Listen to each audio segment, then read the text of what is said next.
नमस्कार दोस्तों, मैं हूं ईशा और आज मैं बात करने जा रही हूं कवि कुंवर नारायण द्वारा लिखी गई कविता जिसका शीर्षक है कविता के बहाने। तो चलिए दोस्तों, शुरू से इस कविता को समझने का प्रयास करते हैं। प्रस्तुत पंक्तियों में कवि कहता है कि कविता भी चिड़िया की तरह उड़ान भरती है, लेकिन कविता की उड़ान चिड़िया की उड़ान से अलग है, क्योंकि चिड़िया की उड़ान की एक निश्चित सीमा है, जबकि कविता के भावों की और विचारों की उड़ान किसी भी सीमा या बंधनों से मुक्त है। इसी कारण कवि आगे कहता है कि बाहर और भीतर सब घरों में कविता के भाव रूपी पंख लगाकर उड़ने का अर्थ चिड़िया भी जान और समझ नहीं सकती। वास्तव में कवि की असीम कल्पना के पंख लगे होते हैं, इसलिए कविता के पंखों की बराबरी चिड़िया के पंख नहीं कर सकते।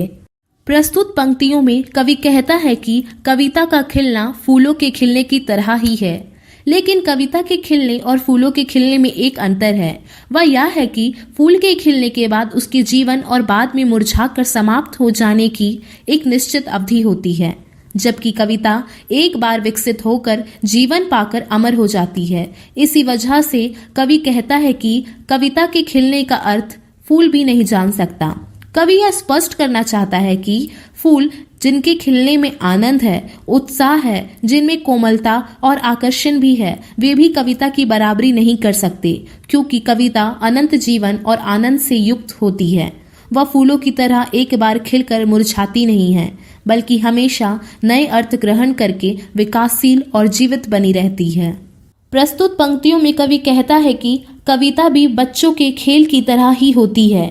कविता जो कि भावों, विचारों और शब्दों के खेल खेलती है, जिस प्रकार बच्चों के खेल में सीमा का कोई स्थान नहीं होता और उनके खेल सभी विधि और प्रतिबंधों से भरे होते हैं, ठीक वैसे ही कविता भी होती है।